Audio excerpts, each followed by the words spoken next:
سویا ہوں صلی علی کہتے کہتے میں سویا ہوں صلی علی کہتے کہتے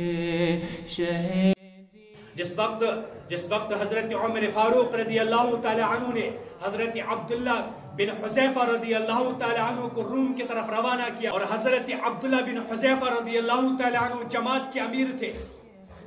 یہ جماعت روم کی طرف روانہ ہو گئی، اور پوری جماعت جب یہ روم پہنچی تو ان کو قید کر دیا گیا، اور اس پوری جماعت کو جب قید کر دیا گیا تو بادشاہ نے کہا کہ ان کو میرے پاس لاؤ۔ حضرت عبداللہ بن حذیفہ رضی اللہ تعالی عنہ کو بادشاہ کے سامنے پیش کیا گیا۔ بادشاہ کا نام طاغیہ تھا۔ طاغیہ نے حضرت عبداللہ بن حذیفہ سے کہا، میری ایک رائے ہے کہ تم اس اسلام کی دولت کو چھوڑ دو، کہ میں تمہاری عزت کروں گا، تمہارا اکرام کروں گا، اور تمہاری اس پوری جماعت کو عزت دوں گا، اکرام کروں گا، اور تم جیسے چاہو یہاں پر رہو، تم میری بات مان لو کہ اس اسلام کی دولت کو چھوڑ دو۔ حضرت عبداللہ بن حذیفہ رضی اللہ تعالی عنہ نے بڑے مسکراہٹ میں جواب دیا کہ ایسا تو نہیں ہو سکتا ہے کہ میں اسلام کی دولت کو چھوڑنے کے لیے تیار نہیں ہوں۔ حضرت عبداللہ بن حذیفہ رضی اللہ تعالی عنہ کا یہ جواب سن کر اس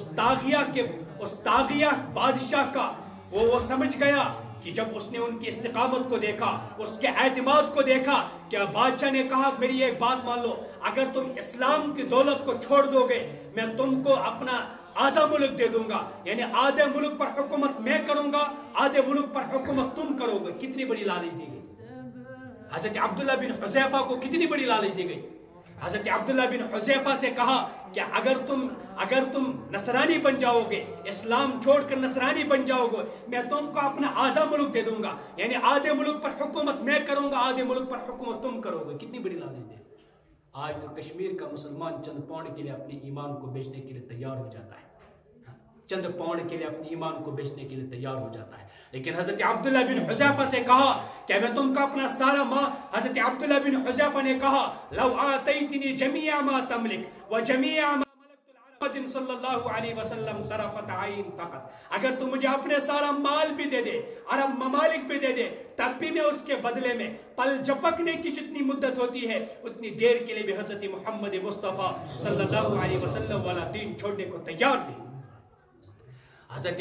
عبداللہ بن حذیفہ کا یہ جواب سن کر بادشاہ نے حکم دیا کہ اس کو سولی پہ چڑھایا جائے، اور اس کے سامنے ایسے تیر چلایا جائے جس سے یہ خوف زدہ ہو جائے، اس کے اندر ڈر پیدا ہو، اس کے اندر خوف پیدا ہو۔ چونکہ اس کو سولی پہ چڑھایا گیا، اس کے سامنے سے تیر چلائے گئے، بلکہ روایتوں کے اندر آتا ہے کہ اس کے ٹانگوں کے بیچ میں سے تیر چلائے گئے تاکہ اس کے اندر خوف پیدا ہو، اس کے اندر ڈر پیدا ہو، تاکہ اسلام کی دولت کو چھوڑنے کے لیے تیار ہو جائے۔ لیکن حضرت عبداللہ بن حذیفہ رضی اللہ تعالیٰ عنہ نے کہا کہ میں اسلام کی دولت کو چھوڑنے کے لیے تیار نہیں۔ ادھر سے سپاہی اس کو نصرانیت پیش کرتے رہے، ادھر سے وہاں سے حضرت عبداللہ بن حذیفہ رضی اللہ تعالیٰ عنہ انکار کرتے رہے۔ اس کے بعد بادشاہ نے کہا، بادشاہ نے ایک دیگ منگوائی، اس طاغیہ بادشاہ نے ایک دیگ منگوائی جس میں تیل ڈالا گیا، نیچے سے آگ جلائی گئی۔ جب وہ تیل بالکل کھولنے لگا،